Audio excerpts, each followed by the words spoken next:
الحمدللہ وکفا والصلاة والسلام علی عبادہ الذین اصطفى اما بعد فاعوذ باللہ من الشیطان الرجیم بسم اللہ الرحمن الرحیم ان تتوبا الی اللہ فقد صغت قلوبکما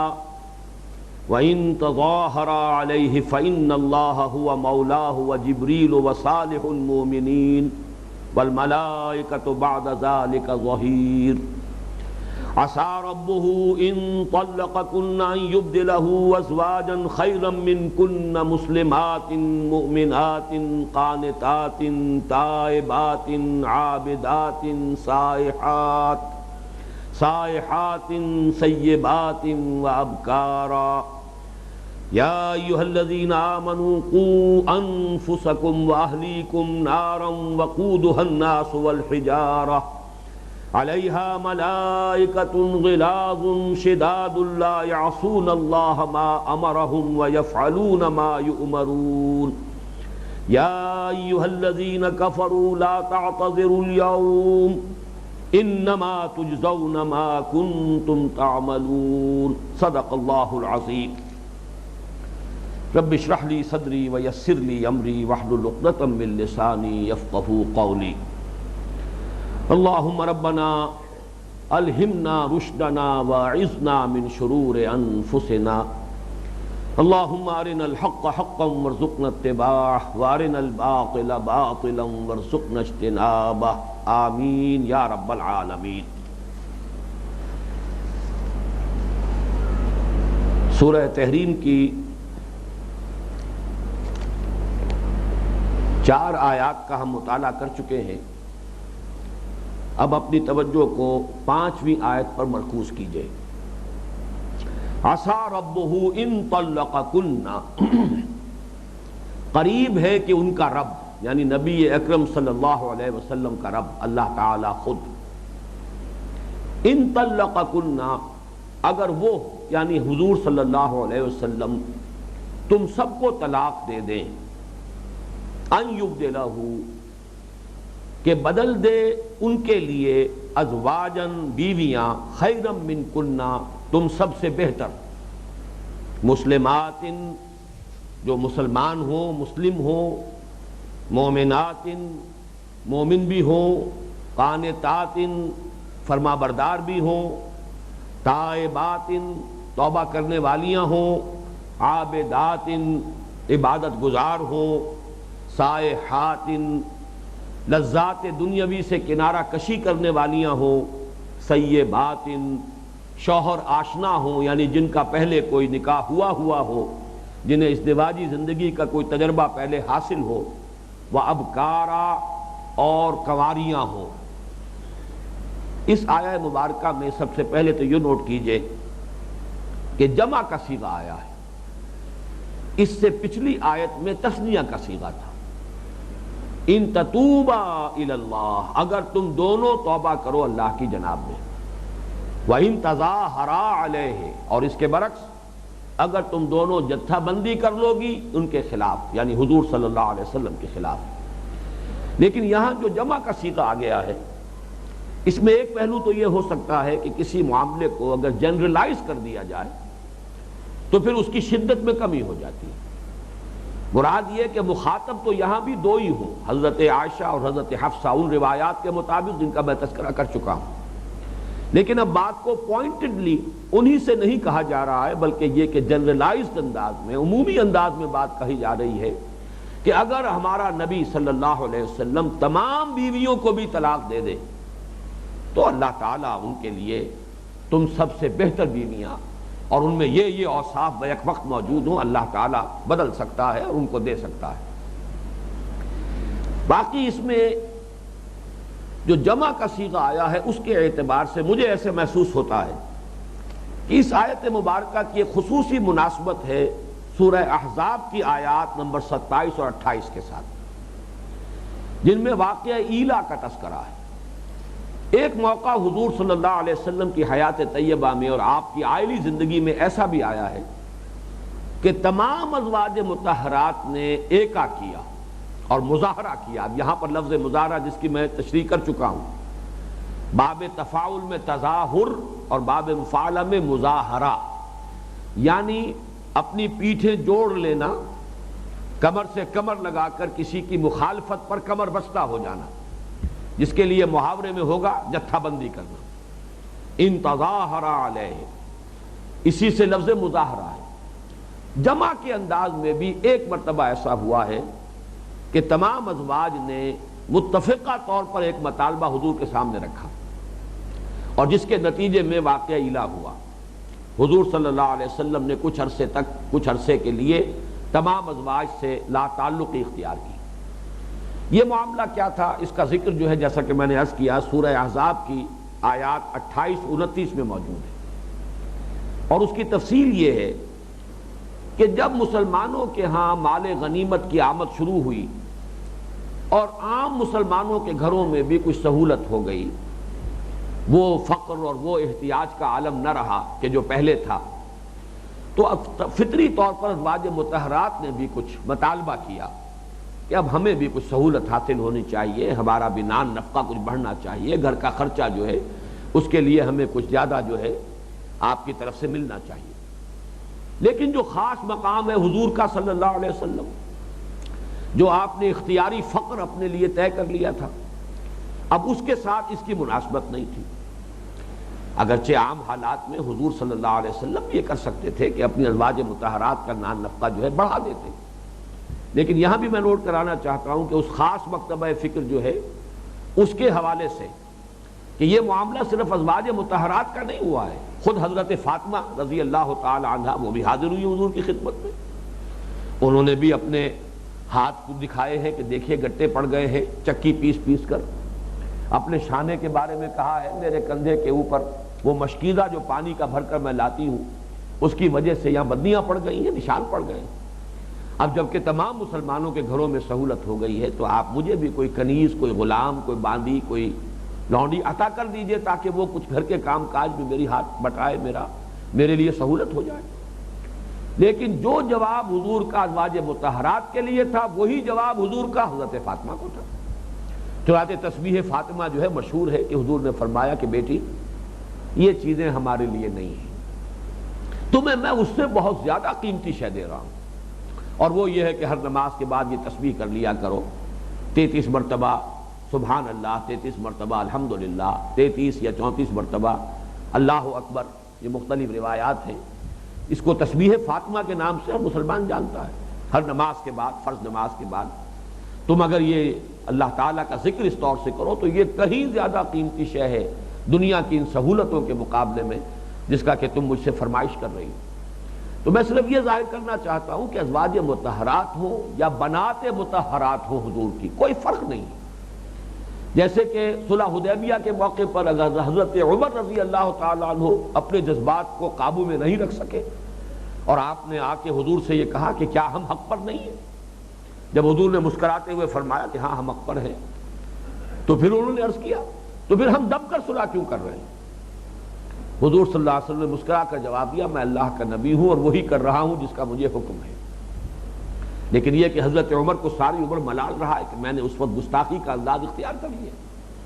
لیکن عین اسی وقت حضرت علی سے بھی یہ معاملہ ہوا کہ جب سہیل ابن عمرو نے کہا ہے کہ یہ معاملہ جو ہے آپ کے نام کے ساتھ محمد الرسول اللہ یہ الفاظ یہاں نہیں لکھے جائیں گے، اس لیے کہ یہ تو ایک ایسی وہ دستاویز ہے کہ جس پر ہم سب کے دستخط ہوں گے، معاہدہ ہے، تو ہم تو آپ کو اللہ کا رسول نہیں مانتے، ہم کیسے دستخط کریں گے؟ لہذا یہاں ہونا چاہیے یہ معاہدہ ہے محمد ابن عبداللہ اور قریش کے مابین۔ تو حضور مسکرائے، تم چاہے مانو یا نہ مانو میں اللہ کا رسول ہوں، لیکن حضرت علی سے ساتھ یہ کہہ دیا کہ مٹا دو، رسول اللہ کے الفاظ مٹا دو۔ حضرت علی نے عرض کیا کہ میں یہ کام نہیں کر سکتا کہ آپ کے نام کے ساتھ رسول اللہ کے الفاظ لکھے ہوئے مٹا دوں۔ تو حضور نے فرمایا مجھے بتاؤ کہاں ہے، اور اپنے دست مبارک سے مٹا دی۔ ان چیزوں کو اس لیے میں ہائی لائٹ کر رہا ہوں کہ اصل میں وہ جو ایک بعد اور فصل اور جو تقسیم پیدا کر دی گئی ہے صحابہ کرام کے مابین، اس کو ہمیں اسے ختم کرنا ہے۔ اس پہلو سے یہاں بھی میں نے حضرت فاطمہ کا واقعہ بھی بیان کر دیا، تو ازواج مطہرات کا بھی واقعہ آتا ہے کہ انہوں نے بھی کہا تھا کہ ہمارا کوئی نان نفقہ بڑھا دیا جائے۔ اس کی جو تفصیل آئی ہے مسلم شریف کی روایت میں، حضرت جابر بن عبداللہ رضی اللہ تعالیٰ عنہ سے مروی ہے۔ تفصیل یہ ہے کہ حضرت ابوبکر اور حضرت عمر رضی اللہ تعالیٰ عنہما دونوں حاضر ہوئے، اور اس وقت حضور کے گرد آپ کی ازواج مطہرات جمع تھیں، اور جس وقت کا یہ واقعہ ہے 4 ازواج تھیں آپ کے نکاح میں، حضرت عائشہ، حضرت حفصہ،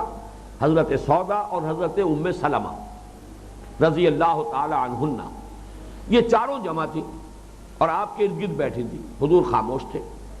اس کیفیت میں حضرت ابوبکر اور حضرت عمر وہاں پہنچ گئے تو حضرت عمر سے خطاب کر کے حضور نے فرمایا ہن کما ترا یسألننی النفقہ، یسألننی النفقہ، یہ مجھ سے نفقہ کا مطالبہ کر رہی ہیں، یہ جس طرح بیٹھی ہوئی ہیں میرے سامنے میرے گرد، ان سب کا مطالبہ ہے مجھ سے کہ میں ان کے نفقے کے اندر اضافہ کروں۔ تو حضرت ابوبکر نے اور حضرت عمر دونوں نے اپنی صاحبزادیوں کو ڈانٹا کہ تم کیا کر رہی ہو، وہ چیز کہ جو حضور صلی اللہ علیہ وسلم کی منشا کے خلاف ہے اس کا تقاضا کر رہی ہو۔ تو یہ واقعہ جو اب ان آیات کو پڑھیے، یا ایھا النبی قل لازواجک ان کنتن تردن الحیات الدنیا وزینتہا، اے نبی کہہ دیجئے اپنی بیویوں سے، اور یہاں بھی وہ جمع کا صیغہ ازواج، اگر تم سب چاہتی ہو دنیا کی زندگی اور اس کی زینت اور زیبائش اور آرائش، فتعالین امتعکن واسرحکن سراحا جمیلا، تو آؤ میں تمہیں دنیا کا مال و متاع دولت دے کر اور پھر رخصت کر دوں، پھر اپنے گھر میں نہیں رکھ سکتا، بڑی خوبصورتی کے ساتھ رخصت کر دوں گا، مجھے کوئی ملال بھی نہیں ہوگا۔ یہ تمہیں تخییر ہے، اس کو آیت تخییر کہتے ہیں، یہ تمہارا فیصلہ ہے، اختیار تمہارے ہاتھ میں ہے، چوائس تمہارا ہے، دی چوائس از یورس، فیصلہ کر لو۔ اگر تو تمہیں دنیا کی طلب ہے اور دنیا کی زیبائش اور آرائش مطلوب ہے تو ٹھیک ہے میں دوں گا، لیکن پھر یہاں سے رخصت ہونا پڑے گا۔ وَإِن كُنتُنَّ تُرِدْنَ اللَّهَ وَرَسُولَهُ وَالدَّارَ الْآخِرَةَ، اور اگر تم اللہ اور اس کے رسول کی رضا جوئی چاہو اور دار آخرہ، آخرت کے گھر کی طالب بنو، فَإِنَّ اللَّهَ أَعَدَّ لِلْمُحْسِنَاتِ مِنكُنَّ أَجْرًا عَظِيمًا، تو اللہ تعالیٰ نے تم میں سے جو یہ احسان کی روش اختیار کریں، یہ خوبصورت رویہ اختیار کریں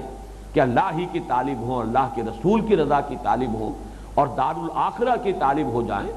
اگر یہ تم خوبصورت روش اختیار کرو تو اللہ تعالیٰ نے تمہارے لیے بہت بڑا اجر فراہم کیا ہے، بہت بڑا اجر و ثواب جو ہے تیار کیا ہوا ہے۔ اس پر آتا ہے کہ سب سے پہلے حضور نے پھر یہ سوال جب یہ آیات نازل ہوئی حضرت عائشہ سے کیا اور کہا کہ دیکھو ایک سوال میں تم سے کر رہا ہوں، اللہ کی طرف سے یہ مجھ سے کہا گیا ہے کہ میں سوال اور اختیار تمہارے سامنے رکھ دوں، اس میں جواب میں جلدی نہ کرنا، خوب سوچ لو، اپنے والدین سے مشورے کی ضرورت ہو والدین سے بھی مشورہ کر لو، سوچ سمجھ کر جواب دو اور پھر یہ آیات پڑھ دو۔ حضرت عائشہ نے فوراً عرض کیا کہ یہ معاملہ، اس میں اپنے والدین کی کوئی مشورہ طلب کروں اور اس کے بارے میں غور و فکر کرنے کی کوئی ضرورت نہیں، میرا فیصلہ ہے اور فوری فیصلہ ہے کہ میں تو اللہ کی اور اس کے رسول کی اور دار الآخرت کی طالب ہوں، مجھے دنیا اور اس کی زیبائش اور آرائش کی کوئی حوث نہیں۔ چنانچہ یہی معاملہ پھر بقیہ تینوں ازواج مطہرات کا بھی ہوا ہے۔ لیکن یہ کہ اس میں ہمارے لیے غور طلب بات یہ کہ ایک تو یہ کہ حضور صلی اللہ علیہ وسلم کی حیات طیبہ کے ان واقعات سے ہمارے لیے رہنمائی ہے، اور شاید یہ حکمت ہو اللہ کی، ہم یقین کے ساتھ تو نہیں کہہ سکتے لیکن معلوم ہوتا ہے کہ حکمت کا پہلو ہے کہ عام انسانوں کو زندگی میں جس قسم کے مسائل سے سابقہ پیش آتا ہے وہ مسائل پیش آئے حضور کو صلی اللہ علیہ وسلم، اگر وہ پیش نہ آتے تو ہمارے لیے اسوہ کہاں سے ہوتا، رہنمائی کہاں سے ملتی؟ ہمارے لیے جو ہدایت کے لیے جو مثالیں سامنے آئی ہیں وہ کیسے پیدا ہوتی؟ اس اعتبار سے ایک تو یہ کہ وہ جو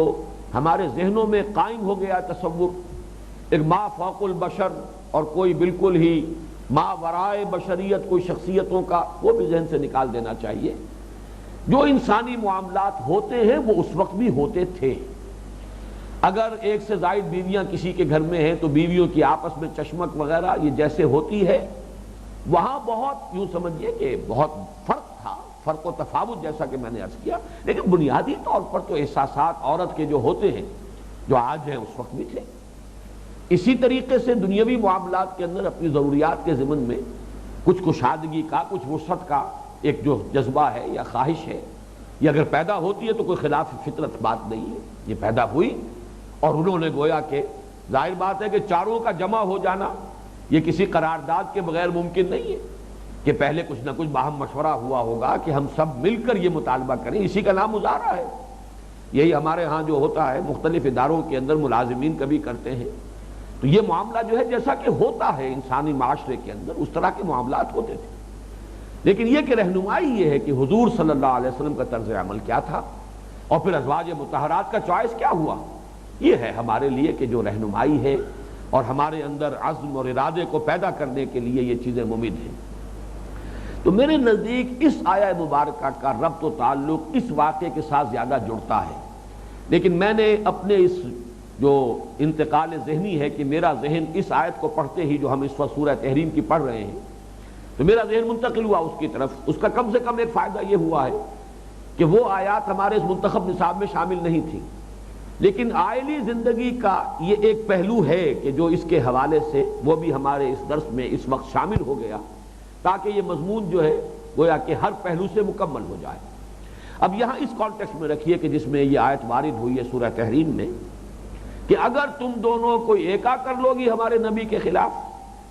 تو گویا کہ مخاطب وہی دونوں ہیں یہاں بھی، لیکن یہ کہ جمع کا صیغہ صرف اس لیے لے آیا گیا تاکہ بات جو ہے عمومیت کی ہو جائے تو اس میں وہ تلخی نہ رہے کہ جو پوائنٹڈلی دو کو مخاطب کر کے اگر کہی جاتی تو اس میں وہ تلخی کا انداز زیادہ ہو جاتا، اس میں کمی کی گئی۔ اب توجہ کیجئے اس پر کہ عسیٰ ربہ ان طلقکن ان یبدلہ ازواجا خیرا منکن مسلمات مومنات قانتات، یہ جو اوصاف بیان ہو رہے ہیں اس میں قابل غور بات یہ ہے کہ کہنے کو تو یہ 8 وصف ہیں، مسلمات، مومنات، قانتات، تائبات، عابدات، سائحات، سیبات، ابکارات، 8، حقیقت میں 7 ہیں، اس لیے کہ ایک خاتون بیک وقت یا سیب ہوگی اور یا بکر ہوگی، باکرہ ہوگی، لہذا 7 اوصاف ہیں، اور ان 7 میں مرکزی ہے تائبات، مسلمات، مومنات، قانتات، تائبات، عابدات، سائحات، اور پھر دونوں میں سے ایک ہوگی سیبات، بابکارہ۔ گویا کہ مرکزی جو یہاں وصف ہے وہ توبہ کا ہے، اس لیے کہ سارا جو یہاں پر جو زور دیا جا رہا ہے وہ یہ ہے کہ جو غلطی ہوئی ہے اس خطا کو تسلیم کرو، اس پر اظہار معذرت کرو، اس پر اللہ سے بھی معافی چاہو اور اپنے نبی سے بھی اور اپنے شوہر سے بھی معذرت کرو، سارا زور اس پر ہے۔ لہذا یہاں جو اوصاف دیے گئے ہیں ان میں مرکزی وصف تائبات ہے۔ دوسری بات یہ نوٹ کیجئے، اور یہ چیز پھر ہمارے درس سورہ حدید میں جو ہے یہ اصول بہت اہمیت کے ساتھ سامنے آئے گا،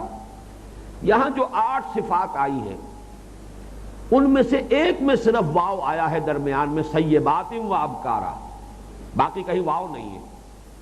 مسلمات، مومنات، قانتات، تائبات، عابدات، سائحات، ان میں کہیں حرف واو نہیں آ رہا، حرف عطف نہیں ہے۔ قرآن مجید میں اللہ تعالیٰ کے اسماء و صفات کے ساتھ بھی یہی معاملہ ہے، چنانچہ یہ حسن اتفاق کی بات ہے کہ 8 کا عدد اس وقت ہمارے سامنے ہے۔ سورہ حشر کی ایک آیت میں اللہ کے 8 نام آئے ہیں، الملک القدوس السلام المومن المہیمن العزیز الجبار المتکبر، کئی حرف واو نہیں ہے، اور اس کی وجہ کیا ہے کہ اللہ کی ذات مبارکہ میں یہ ساری صفات بیک وقت موجود ہیں۔ اگر حرف عطف درمیان میں آ جائے تو عطف مغایرت کے لیے ہوتا ہے، ایک شے ہوگی تو دوسری نہیں ہوگی، دوسری گویا کہ ایک شے دوسری شے کی غیر ہے، علیحدہ ہے، جبکہ اللہ تعالیٰ کی ذات میں یہ تمام اس کے اسماء جو ہیں اور اس کی صفات، اس کی تمام شانیں بیک وقت موجود ہیں، اس لیے کہیں حرف عطف نہیں آتا۔ البتہ وہاں بھی ایک استثناء ہے، پورے قرآن مجید میں ایک مقام ہے سورہ حدید کی آیت، هو الاول والآخر والظاہر والباطن، واحد ایک مقام ہے، ورنہ 4 بھی صفات آئی ہیں سورہ جمعہ کے شروع میں، یسبح للہ ما فی السماوات وما فی الارض الملک القدوس العزیز الحکیم، واو نہیں ہے، اور اس سے بھی آگے بڑھ کر میں نے 8 اسماء گنوا دیے، الملک القدوس السلام المومن المہیمن العزیز الجبار المتکبر، حرف نہیں موجود، حرف عطف واو نہیں، یہاں آ گیا هو الاول والآخر، اس لیے کہ نوٹ کیجئے اول اور آخر بیک وقت جمع نہیں ہو سکتے، کسی شے کا اول کسی شے کا آخر، یہ بیک وقت کیسے ہوں گے؟ اس میں تو لازماً مغایرت ہے، لہذا الاول والآخر وہاں پر حرف واو آیا ہے۔ یہی یہاں ہے معاملہ، جو یہ تمام صفات ہیں یہ تو یکجا ہیں، بیک وقت موجود ہیں مسلمات، اسی لیے میں ترجمہ کر رہا تھا، یہ نہیں کہ مسلمات اور مومنات اور قانتات، یہ ترجمہ جو ہے اگر دھیان نہ کیا جائے تو یہ ترجمہ انسان کر بیٹھتا ہے، حالانکہ یہ لفظ اور جو ہے یہاں پر بالکل مناسبت نہیں رکھتا۔ وہ جو مسلم بھی ہو، مومن بھی ہو، فرما بردار بھی ہو، توبہ کرنے والیاں بھی ہو، عبادت گزار بھی ہو، لذات دنیاوی سے کنارہ کشی کرنے والیاں بھی ہو، یہ سب کے سب بھی کے ساتھ ہونا چاہیے کہ یہ تمام صفات بیک وقت ان میں موجود ہیں۔ اللہ تعالیٰ چاہے، اچھا اس سے اس کی بھی نفی نہیں ہوتی کہ یہ صفات ازواج مطہرات میں نہیں تھی،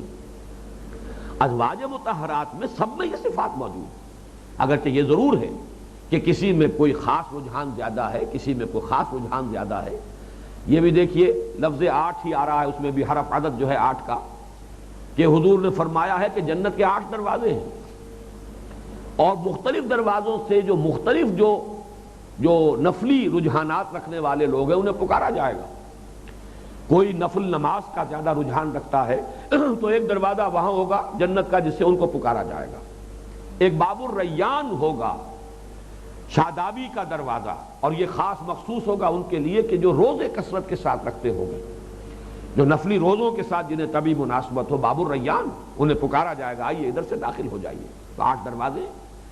اگرچہ وہ اوصاف مسلمانوں میں سب میں ہوں گے، فرض نماز سب پڑھیں گے، فرض روزے سب رکھیں گے، لیکن اضافی طور پر کسی کو نماز کے ساتھ زیادہ مناسبت ہے، تہجد گزار ہوگا، اشراق کی نماز ادا کرے گا، صلاۃ الضحیٰ ادا کرے گا جسے چاش کی نماز کہا جاتا ہے، اور بھی کوئی نفل جو ہے وقتاً فوقتاً پڑھتا رہے گا۔ اسی طریقے سے کسی شخص کو روزے سے زیادہ مناسبت ہے تو وہ روزے زیادہ رکھے گا نفلی۔ تو یہ تمام ازواج میں یہ اوصاف بنیادی طور پر موجود تھے، اگرچہ مختلف ازواج میں مختلف رجحانات طبع کے مطابق کوئی خاص رنگ جو ہے زیادہ گہرا تھا۔ اور جیسا کہ میں نے عرض کیا، اس میں یہاں جو مراد ہے خیرم من کنہ، وہ یہ تو ہو سکتا ہے کہ کوانٹیٹیٹو پہلو جو ہے، اللہ چاہے تو تم سے بھی بڑھ کر زیادہ مومنہ اور صالحہ اور قانتہ اور تائبہ اور عابدہ اور سائحہ بیویاں اپنے نبی کے لیے عطا فرما دے، اللہ تعالیٰ کی قدرت سے بعید نہیں ہے،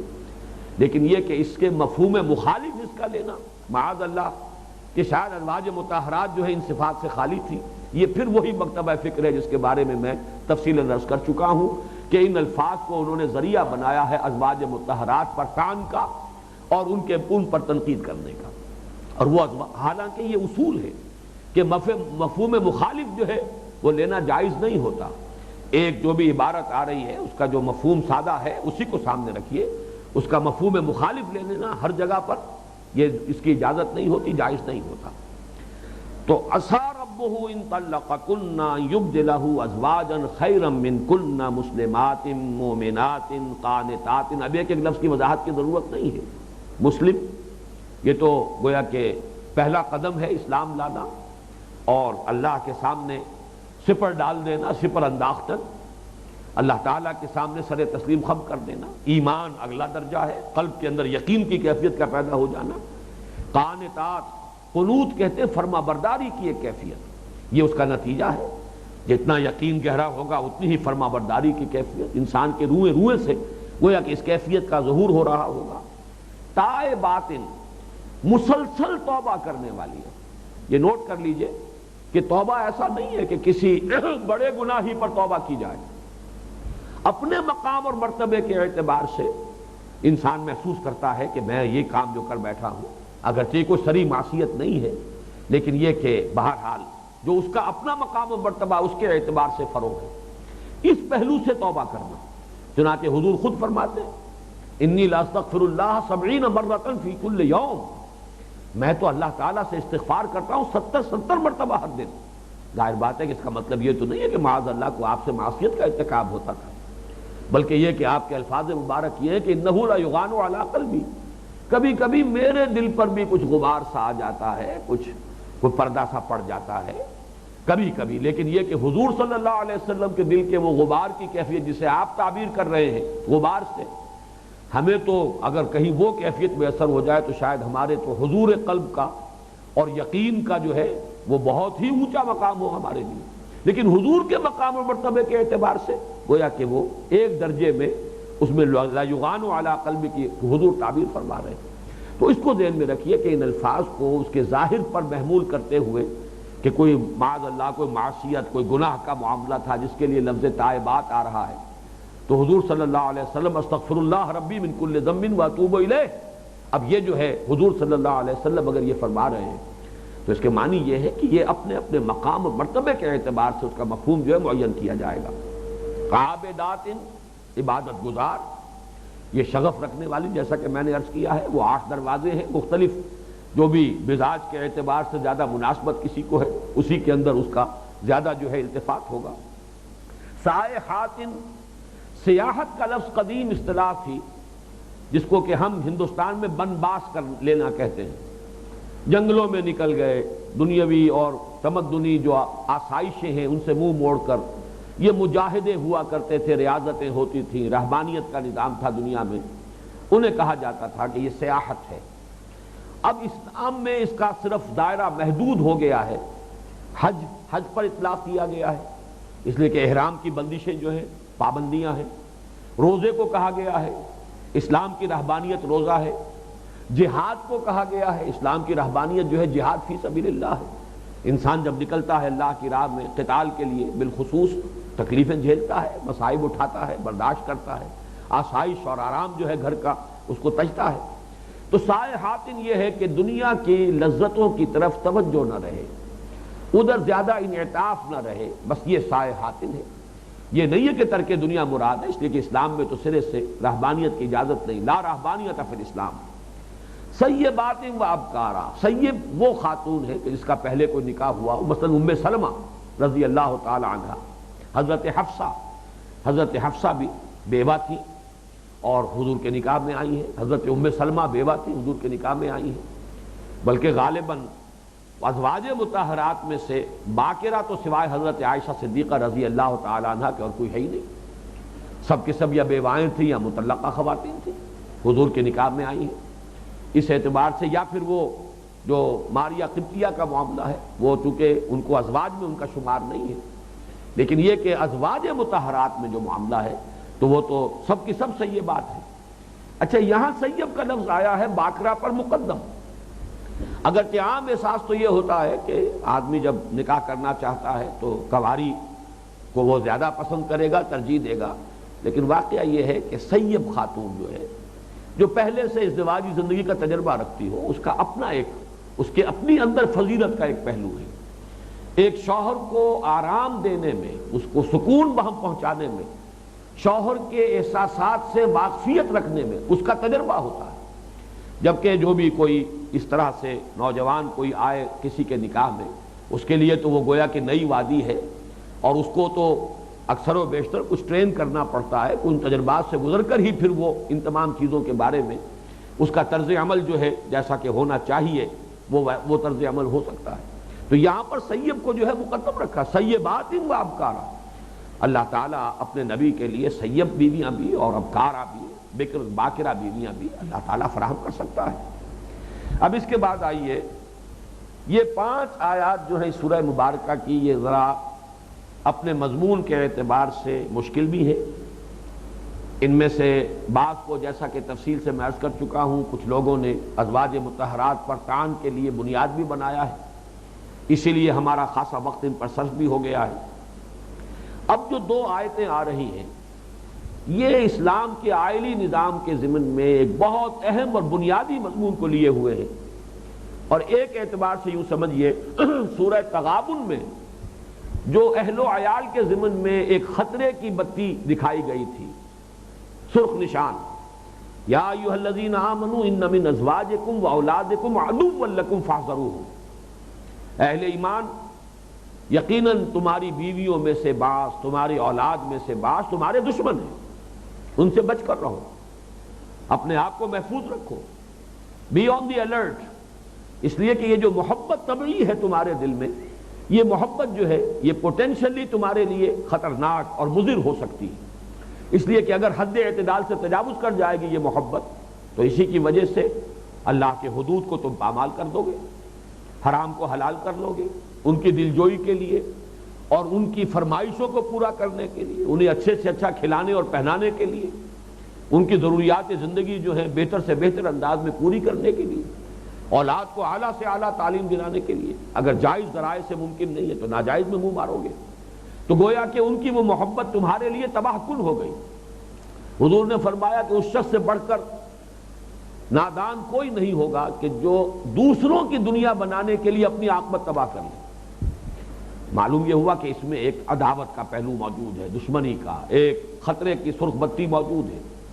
یہ تو منفی اسلوب تھا۔ اب یہاں نوٹ کیجئے، مثبت انداز میں کہا جا رہا ہے یا ایھا الذین آمنوا قوا انفسکم واہلیکم نارا،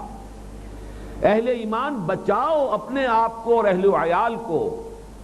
آگ سے۔ تمہارا یہ مثبت رول ہونا چاہیے۔ تم گھر کے سربراہ ہو، اللہ تعالیٰ نے تمہاری ایک بیوی ہے یا ایک سے زائد ازواج ہیں، تمہیں اولاد دی ہے، ان کو تمہارے چارج میں دیا ہے، تم مسئول ہو گئے، کلکم راع وکلکم مسئول عن رعیتہ۔ ان کی تربیت، ان کو صحیح رخ پر ڈالنا، انہیں مومن اور مسلم بنائے رکھنا یا اٹھانا، ان کی تربیت اس طور سے کرنا، بیویوں پر بھی اس طور سے نگہداشت رکھنا، ان کی بھی نگرانی کرنا۔ ایسا نہ ہو کہ ان کی محبت خود تمہارے اپنے طرز عمل میں کوئی غلط رخ جو ہے پیدا کر دے۔ پھر یہ کہ خود ان کی طرف سے ایک مسئولیت کا احساس کہ انہیں اللہ کے دین پر چلانا ہے، انہیں بھی حدود اللہ کا پابند رکھنا ہے، انہیں زیادہ سے زیادہ ترغیب دلاتے رہنا ہے کہ وہ اللہ کے دین ہی پر عامل ہوں، عمل پیرا ہوں، اللہ ہی کے لیے ایثار اور قربانی کے لیے ہر وقت تیار رہیں۔ یہ تمہارا مثبت رول ہے، تمہاری ذمہ داری ہے۔ آج کے دور میں جو تصور راسخ ہو چکا ہے وہ یہ ہے کہ بحیثیت سربراہ خاندان ان کی ضروریات کی کفالت میرے ذمہ ہے، کھانا ان کا پینا، ان کا پہننا، ان کی ضروریات زندگی، بچوں کی تعلیم اور تعلیم بھی دنیاوی،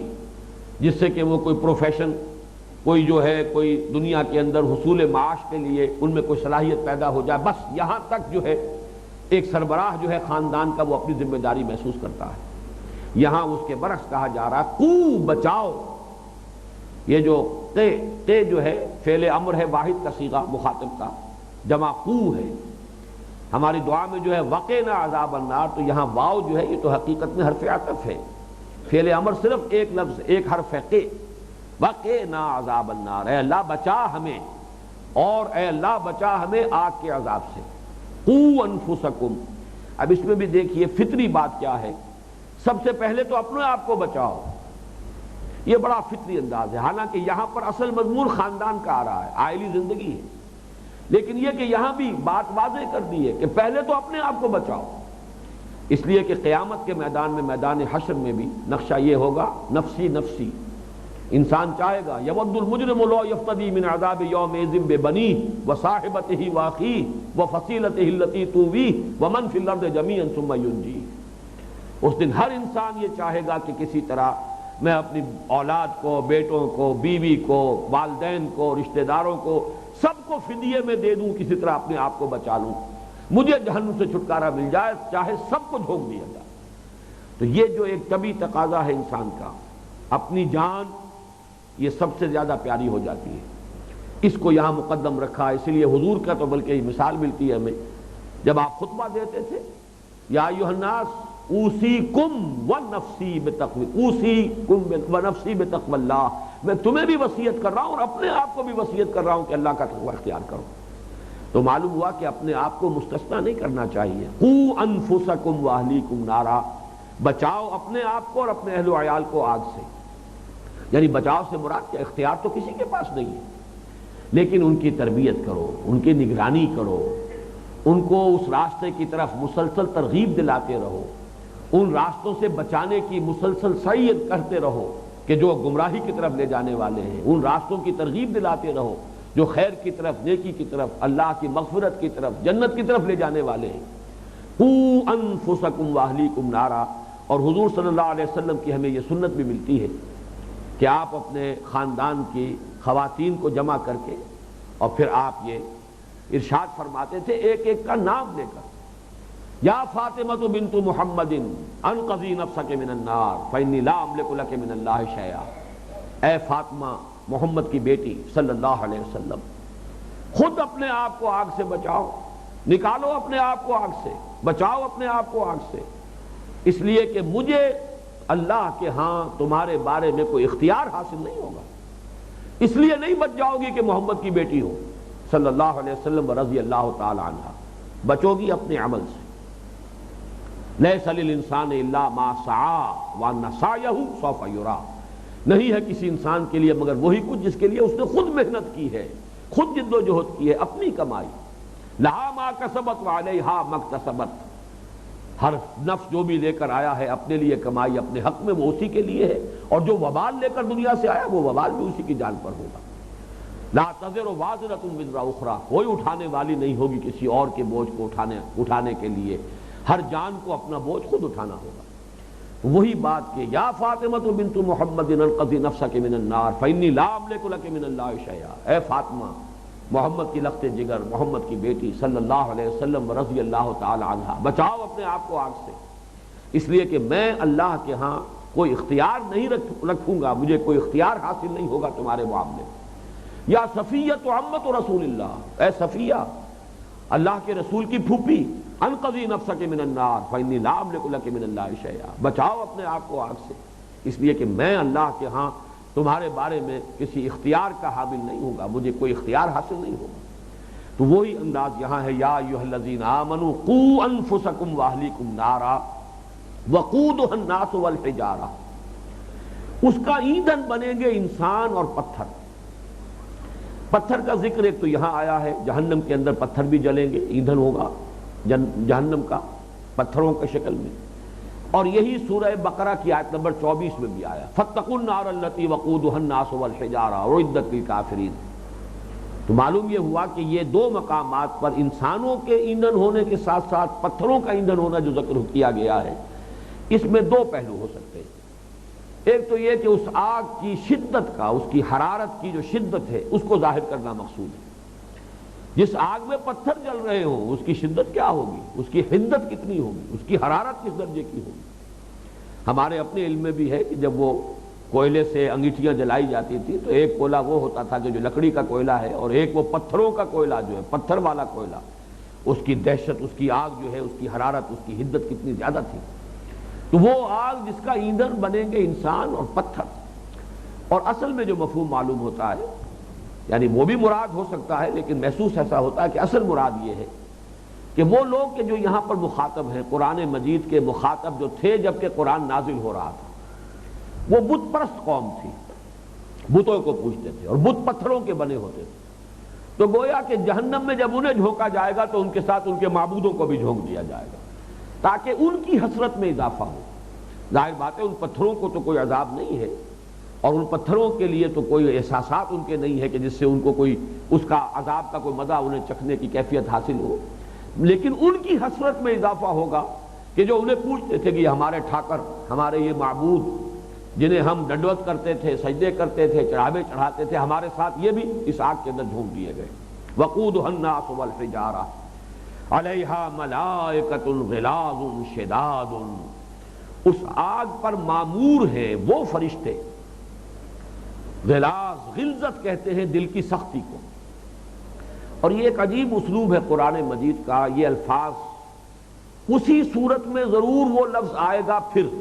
تاکہ اس کی حقیقت پر اور روشنی پڑ جائے۔ جیسے میں نے ابھی نوٹ کرایا آپ کو، اب ظہر سے 3 مرتبہ صیغے آ چکے ہیں اس صورت کے اندر۔ اظہرہ اللہ علیہ، وہ بھی ظہر کے مادے سے، انتظاہر علیہ، وہی ظہر کا مادہ، ظہیر، یہ بھی ظہر کے مادے سے بنا۔ اس طرح غلظت جو ہے دل کی سختی، آگے آئے گا یا ایھا النبی جاہد الکفار والمنافقین واغلظ علیہم، سختی کیجئے ان پر۔ آپ کی رافت و رحمت اور آپ کی شفقت اہل ایمان اس کے مستحق ہے، یہ کافر اور منافق جو ہے اس سے فائدہ نہ اٹھائیں، لیکن چونکہ آپ کی طبیعت کے اندر اس کا غلبہ ہے رافت و رحمت کا اور شفقت کا، تو یہ کافر اور یہ منافق جو ہے فائدہ اٹھاتے ہیں اس سے، تو آپ ان پر سختی کیجئے، واغلظ علیہم۔ وہاں پر بھی وہ لفظ آیا، غلاظ، بڑے سخت دل ہوں گے، شداد، شدید، تند خو، سخت مزاج کے سخت، دل کے سخت، لا یعصون اللہ ما امرہم، نہیں وہ معصیت اور نافرمانی کریں گے اللہ کی کسی بھی معاملے میں جس کا بھی حکم مل جائے گا، وَيَفْعَلُونَ مَا يُؤْمَرُونَ، اور کریں گے وہی کچھ جس کا کہ حکم دیا جائے گا۔ یہ سب در حقیقت مراد کیا ہے؟ بڑی نفسیاتی سی بات ہے، نوٹ کیجئے۔ آج تم اپنے لاڈ پیار کی وجہ سے، محبت کی وجہ سے، دلجوئی کی وجہ سے، بیوی کے پیار میں، اولاد کی محبت میں وہ طرز عمل اختیار کر رہے ہو جس کے نتیجے میں ہو سکتا ہے وہ جہنم میں جھونک دیے جائیں اور ان فرشتوں کے حوالے ہو جائیں۔ ان میں کوئی پھر محبت نہیں ہوگی، دل کی نرمی نہیں ہوگی، وہ کسی کے نالہ و شیون سے ان کے دل پسیجیں گے نہیں، کسی کی فریاد اور ہاؤ ہو سے وہ متاثر نہیں ہوں گے۔ یہ سارا جو نالہ اور فریاد ہے ان پر سرے سے اثر انداز نہیں ہوگا۔ تو سوچ لو اس وقت کی یہ محبت کی کے اندر جو ہے حد اعتدال سے تجاوز کر کے ان کی تربیت سے غفلت اختیار کرنا، انہیں دین کی طرف نہ لانا، لاڈ پیار کی وجہ سے بگاڑ دینا، انہیں ان چیزوں کا خوگر اور عادی بننے دینا کہ جو انہیں پھر جہنم کی طرف لے جانے والے ہوں گے۔ یہ سب کچھ تم کر رہے ہو لاڈ پیار کی وجہ سے، لیکن سوچ لو کہ اس کا نتیجہ یہ نکلے گا کہ تمہارے یہ لاڈلے اور پیارے اور تمہارے یہ محبوب پھر جہنم کے ان فرشتوں کے سپرد کر دیے جائیں گے کہ جو عذاب کا حکم دیا جائے گا وہ عذاب دیں گے۔ ان کی چیخ پکار، ان کا شور، ان کی فریاد، ان کا نالہ و شیون قطعاً ان کے دلوں پر اثر انداز نہیں ہوگا، ان کے دل پسیجیں گے نہیں۔ یہ فرشتوں کے بارے میں جو تصور اس آیت مبارکہ میں دیا گیا ہے اس کو ذرا اور جنرلائز کر لیجئے۔ یہ لفظ اگرچہ اس سے پہلے بھی ہمارے منتخب نصاب میں تو درس نمبر 2 میں بھی آ گیا تھا، وَلَٰكِنَّ الْبِرَّ مَنْ آمَنَ بِاللَّهِ وَالْيَوْمِ الْآخِرِ وَالْمَلَائِكَةِ وَالْكِتَابِ وَالنَّبِيِّينَ، لیکن اس کی لغوی بحث ابھی تک نہیں آئی ہے۔ آج بس چند جملوں میں اس کو نوٹ کر لیجئے۔ یہ علوکا سے بنا ہے لفظ، علوکا کہتے ہیں پیغام رسانی۔ اس سے جو لفظ بنا ہے ملعک، ملعک ہے اصل میں یہ، جس میں سے حمزہ جو ہے حذف ہو گیا ہے سہولت کے لیے، زبان پر روانگی کے لیے۔ ملک لفظ نہیں ہے، ملعک ہے، لیکن حمزہ حذف ہو کر ملک بن گیا۔ ملک فرشتے کو کہتے ہیں۔ ان کا چونکہ بیسک فنکشن یہ ہے کہ اللہ کے احکام پہنچاتے ہیں، جیسے کہ ہم نے بعض روایات میں پڑھا ہے پہاڑوں کا فرشتہ، یعنی پہاڑوں پر جو اللہ کے حکم کو نافذ ہونا ہے وہ فرشتہ اس حکم کو پہنچاتا ہے اس پہاڑ تک۔ پانی کا فرشتہ، آگ کا فرشتہ، وحی کا فرشتہ وحی لے کر آ رہا ہے اللہ کے نبیوں کے پاس، اللہ کے رسولوں کے پاس۔ تو چونکہ بیسک فنکشن ان کا یہی ہے کہ وہ پیغام رساں ہے، پیغام بر ہے، علو کا یہ ان کا اصل منصب ہے، اس لیے ان کے لیے لفظ جو ہے ملعک، جو کہ اب خفیف ہو کر اور سلیس ہو کر ملک بن گیا ہے۔ ان کے بارے میں ایک بات یہ نوٹ کیجئے کہ یہ ایک صحیح حدیث موجود ہے صحیح مسلم میں حضرت عائشہ صدیقہ رضی اللہ تعالی عنہا سے کہ حضور نے فرمایا کہ ان کی تخلیق ہوئی ہے نور سے، اللہ نے فرشتوں کو نور سے بنایا ہے۔ اور تھوڑی سی مزید وضاحت، ایک نور وہ ہے جس کو ہم جانتے ہیں، یہ نور جو ہے سورج سے چل رہا ہے، سورج کی شعاؤں کی شکل میں ہم تک آیا ہے، لیکن یہ نور در حقیقت جس کو آپ کہتے ہیں آج کی اصطلاح میں بگ بینگ، یہ بگ بینگ اور وہ بڑا دھماکہ جو ہوا ہے اس سے جو اس کائنات کا آغاز ہوا ہے، ہماری سائنس جو ہے طبیعیات اور فزکس جو ہے اس سے آگے نہیں جا سکتی۔ اس بگ بینگ کے بعد جو مادہ وجود میں آیا ہے اس میں حرارت تھی شدید، وہ تو جب اگر آپ پڑھیں گے یہ کتابیں تو وہ billions degrees of centigrade کا اس وقت ٹیمپریچر کا معاملہ تھا۔ تو یہ حرارت کے ساتھ یہ جو نور ہے یہ در حقیقت نار کے ساتھ اس کا تعلق ہے۔ نار اور نور مادہ ایک ہی ہے، اس لیے کہ الف اور واو جو ہے یہ حروف علت ہے، اس اعتبار سے ان دونوں کا آپس میں بڑا قریبی رشتہ ہے۔ یہ نور نار سے وابستہ ہے، وہ نور اور تھا جس کے لیے میں نے ایک اصطلاح وضع کی ہے خنک نور، ٹھنڈا نور۔ اللہ تعالیٰ کا جو امر کن تھا اس کائنات کے لیے، اس نے جو پہلی شکل اختیار کی ہے وہ ایک خنک نور تھا، ٹھنڈا نور، اس میں حرارت نہیں تھی۔ حرارت تو وہ دھماکہ جو ہوا بگ بینگ، اس کے بعد اس میں حرارت پیدا ہوئی، اور وہ حرارت جو ہے اس سے پھر یہ سارا سلسلہ جو ہے جو آج جدید فزکس جا رہی ہے، جو اس کائنات کی تخلیق کے سلسلے میں کریشن آف دی یونیورس کے ضمن میں جو چیزیں اب بہت حد تک واضح ہو چکی ہیں، تو اس کو یوں سمجھ لیجئے کہ اس سے پہلے بگ بینگ سے پہلے جو چیز تھی وہ ایک ٹھنڈا نور جس میں حرارت نہیں، نور ہی نور تھا، نور خالص، خنک نور۔ اس خنک نور سے تخلیق کیے گئے فرشتے، اور اسی خنک نور سے تخلیق کی گئی ہیں ارواح انسانوں کی۔ یہ ان کے لیے عالم امر کا لفظ بھی آتا ہے۔ اور یہ فرشتے اللہ تعالیٰ سے بہت قرب رکھتے ہیں، نوری مخلوق ہے، بہت قریب قرب ہے، اور یہ کہ ان کو اللہ تعالیٰ نے جو فرائض سونپے ہوئے ہیں ان میں یہ کہیں سرتابی نہیں کرتے، جسے جو حکم مل جائے۔ اس میں اگرچہ ایک ذرا علمی بحث بھی ہے، وہ پھر اگر مجھے یاد رہی تو اگلے درس میں اس کی تکمیل کر دوں گا، اب وقت ختم ہو چکا ہے۔ یہاں پر جو تذکرہ کیا جا رہا ہے وہ صرف اس حوالے سے کہ دیکھ لو خاندان کے سربراہ کی حیثیت سے اپنے اہل و عیال کی محبت میں مبتلا ہو کر اگر تم نے ان کی تربیت سے غفلت برتی اور اس کے نتیجے میں وہ اگر اللہ کی سزا اور عذاب کے مستحق ہو گئے تو جان لو کہ گویا کہ تم اپنے ہاتھوں اپنے ان لاڈلوں کو ان فرشتوں کے سپرد کرواؤ گے کہ جن کے دل پسیجیں گے نہیں۔ جس عذاب کا حکم مل جائے گا اللہ کی طرف سے وہ مسلسل اور پہم وہ عذاب ان کو دیتے رہیں گے۔ اللہ تعالی ہمیں اس عذاب سے بچائے۔ بارک اللہ لی ولکم فی القرآن العظیم ونفعنی وإیاکم بالآیات والذکر الحکیم۔